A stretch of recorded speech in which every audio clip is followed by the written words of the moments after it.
This generation knows how to scroll, but doesn't know how to pray.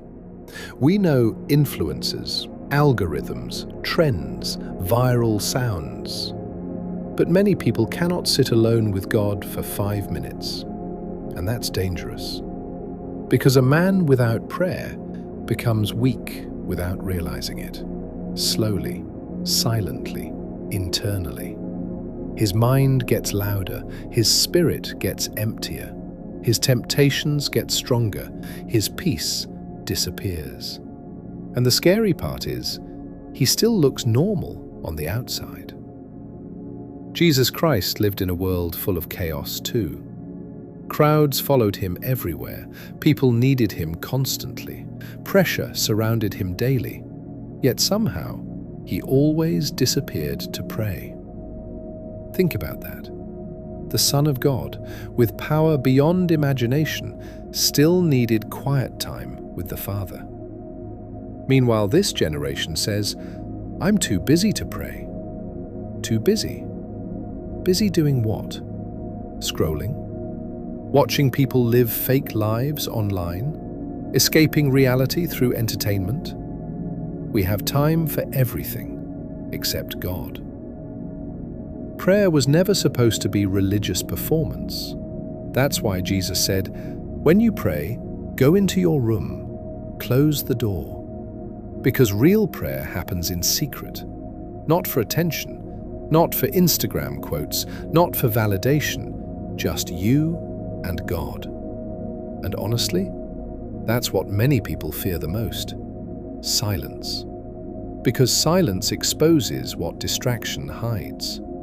The moment the music stops, the scrolling ends, the noise disappears, people are forced to face themselves, their fears, their emptiness, their confusion. That's why many people stay distracted all day long, because distraction is easier than reflection. Jesus didn't pray fake prayers. He prayed with emotion, with honesty, with tears. In the Garden of Gethsemane, before the crucifixion, he was overwhelmed. The pressure was crushing him, and he prayed, "Father, if possible, let this cup pass from me." That moment is powerful, because Jesus showed us something this generation desperately needs to understand. You don't have to hide your pain from God. You can be honest. You can say, "I'm tired. I'm angry. I feel lost. I don't understand my life." Real prayer is raw, and God listens to honest hearts more than perfect speeches. But here's where prayer becomes dangerous, because prayer changes people. A man who truly prays cannot stay the same forever. Prayer kills pride, kills ego, kills addiction, kills fake versions of yourself. That's why many people avoid deep prayer, because they want comfort without transformation. They want God to bless their lifestyle without changing their heart. But Jesus never prayed for comfort. He prayed for strength to obey, and that changes everything. Look around. People are mentally tired, emotionally unstable, spiritually empty. Why? Because humans were never designed to live disconnected from God.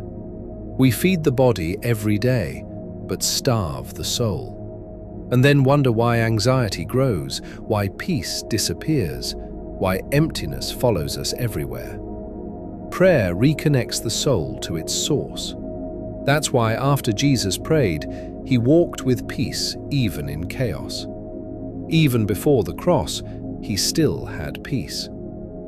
That kind of peace doesn't come from motivation. It comes from intimacy with God. Every strong man in the Bible had one thing in common: private time with God. Not public image, private prayer. Because battles are won in secret first. Before victories appear publicly, they are fought spiritually.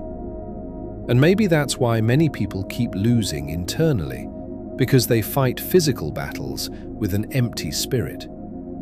Listen carefully. Your biggest enemy is not always outside you. Sometimes it's the war inside your own mind. Lust, fear, pride, depression, distraction, anger, hopelessness. And prayer is where those battles begin to break. Not instantly, not magically, but slowly.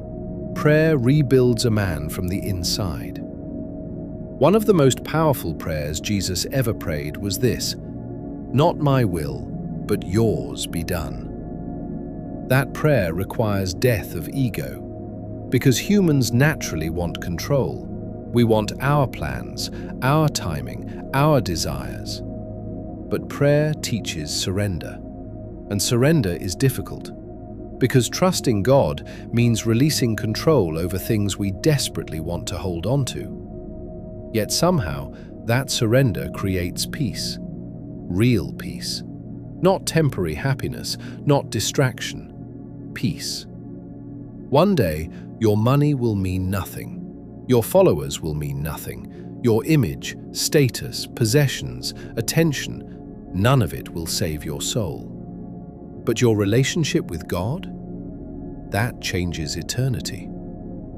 And maybe tonight, instead of scrolling until 2 a.m., instead of drowning your mind in noise, you should pray. Not religiously, not perfectly, just honestly. Close the door, turn off the noise, and speak to God. Because the strongest people are not the loudest people. The strongest people are the ones who know how to pray in secret.